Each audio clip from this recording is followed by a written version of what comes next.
Assalamualaikum warahmatullahi wabarakatuh. Pada kesempatan kali ini saya akan menjelaskan satu materi yaitu amortisasi pinjaman. Amortisasi pinjaman merupakan angsuran yang sama secara periodik yang meliputi bunga dan angsuran pokok. Materi ini lebih mudah dipahami dengan melihat tabel amortisasi. Jadi saat mengerjakan soal ini kita nanti menggunakan tabel amortisasi.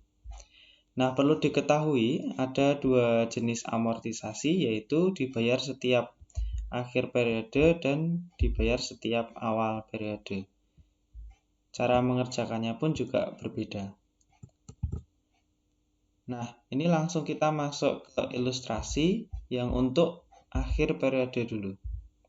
Ilustrasinya adalah seseorang meminjam uang 400 juta dengan bunga 16% per tahun di sebuah bank. Kedua pihak sepakat pinjaman akan lunas dalam 5 tahun.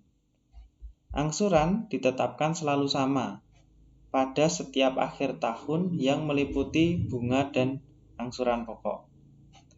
Nah, cara mengerjakannya adalah sebagai berikut.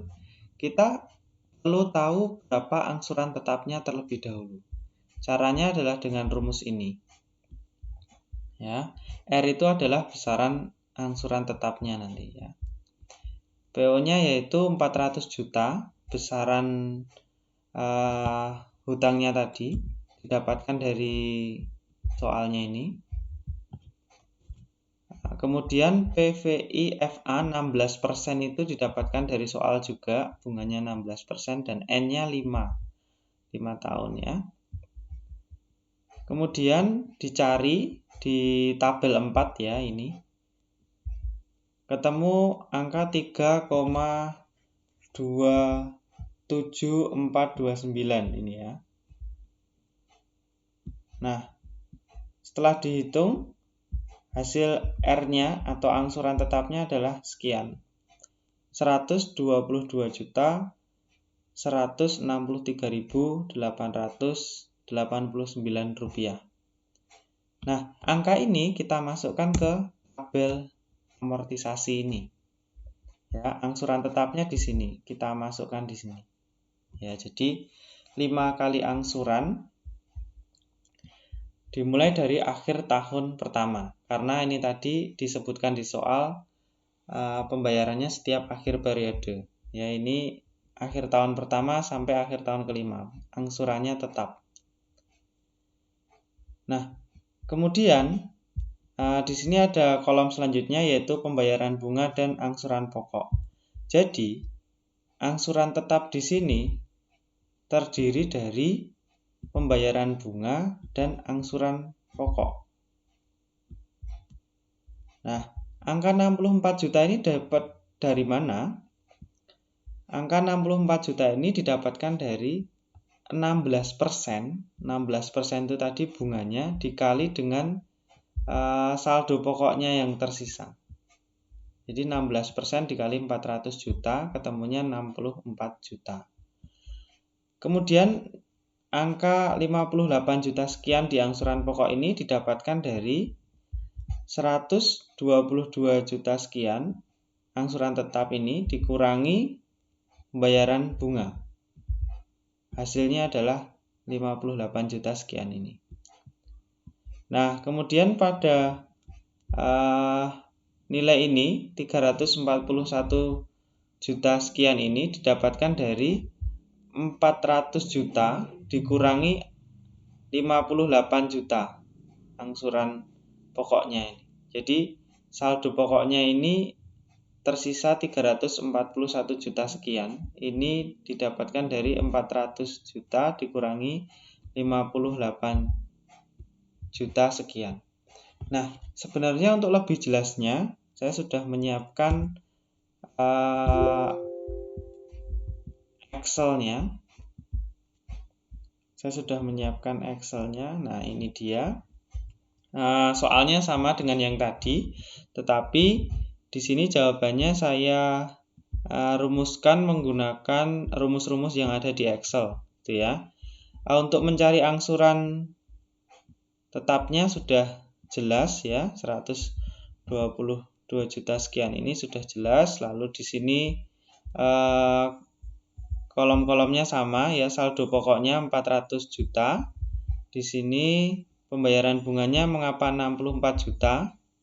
Ya ini 16% dikali saldo pokoknya.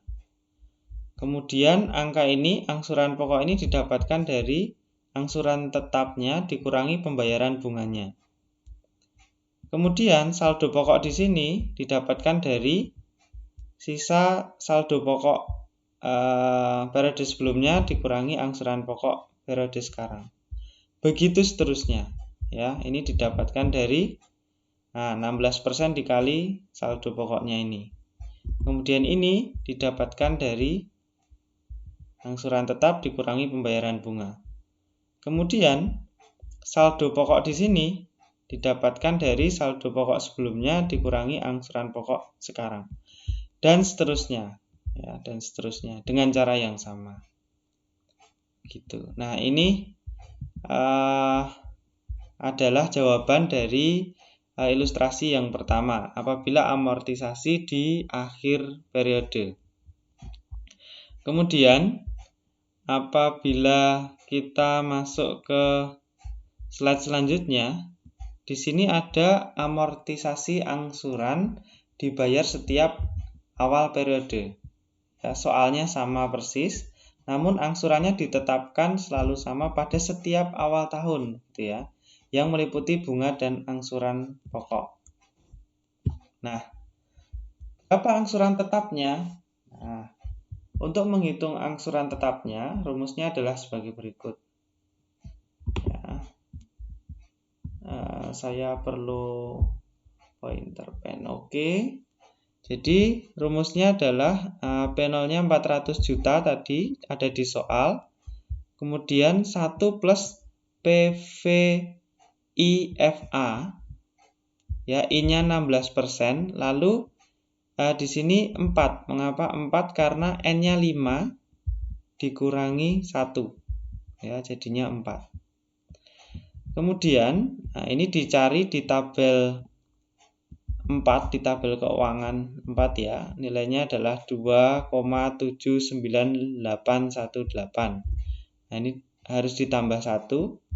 Ya, jadi 400 juta dibagi ini 3,79818. Ketemu hasilnya ini. Nah, kemudian kita masukkan ke tabel amortisasi.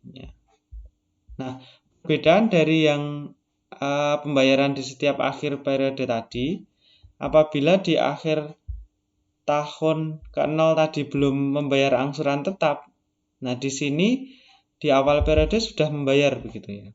Jadi ibaratnya dapat uang 400 juta itu langsung mengangsur 105 juta sekian gitu ya. Jadi kalau dibayangkan uang yang diterima itu tidak 400 juta, tetapi saat ini juga itu langsung melakukan pembayaran ya, angsuran tetapnya yaitu 105.313.598 rupiah. Nah, ini belum mendapatkan bunga ya, karena masih saat ini kan. Nah, maka 105 juta sekian ini semuanya adalah angsuran pokok. Jadi langsung saldo pokoknya jadi sekian ini. Nah, seperti tadi, untuk lebih jelasnya saya akan menjelaskannya menggunakan Excel biar lebih enak. Nah, ini adalah amortisasi yang di awal periode. Ini ilustrasinya ya, soalnya sama tadi. Ini cara mencari angsuran tetapnya ya, P0-nya adalah sekian, lalu ini 1 plus PVIFA IN-1 ya. Jadi ini I-nya 16%, kemudian N-nya 4. Tapi harus ditambah 1, jadinya ini 3,79818. Jadi R-nya, ini rumusnya P0 dibagi ini, pembaginya. Ya, hasilnya 105 juta sekian. Nah, R-nya ini saya masukkan di sini sebagai angsuran tetap. Oke. Lalu di sini seperti yang saya sampaikan tadi, di akhir tahun ke-0 ya, sekarang ini angsuran tetap 105 juta sekian ini ya angsuran pokoknya gitu. Jadi saldo pokoknya saat ini itu langsung berkurang ya. 400 juta dikurangi ini 105 juta sekian. 294 juta sekian. Nah, kemudian di sini ada pembayaran bunga. Pembayaran bunganya adalah 16% dikali saldo pokok periode sebelumnya ini ya. Ya, ketemulah 47 juta sekian. Nah, angsuran pokoknya ini didapatkan dari angsuran tetap dikurangi pembayaran bunga. Oke. Kemudian untuk nilai ini 236 juta sekian ini didapatkan dari saldo pokok periode sebelumnya ini dikurangi angsuran pokok periode saat ini. Begitu seterusnya. Begitu seterusnya ya. Nah, ini juga rumusnya sama. Rumusnya sama. Oke. Jadi demikian yang bisa saya sampaikan tentang amortisasi. Jadi ada yang pembayarannya di akhir periode dan juga di awal periode. Semoga video ini bermanfaat. Terima kasih. Wassalamualaikum warahmatullahi wabarakatuh.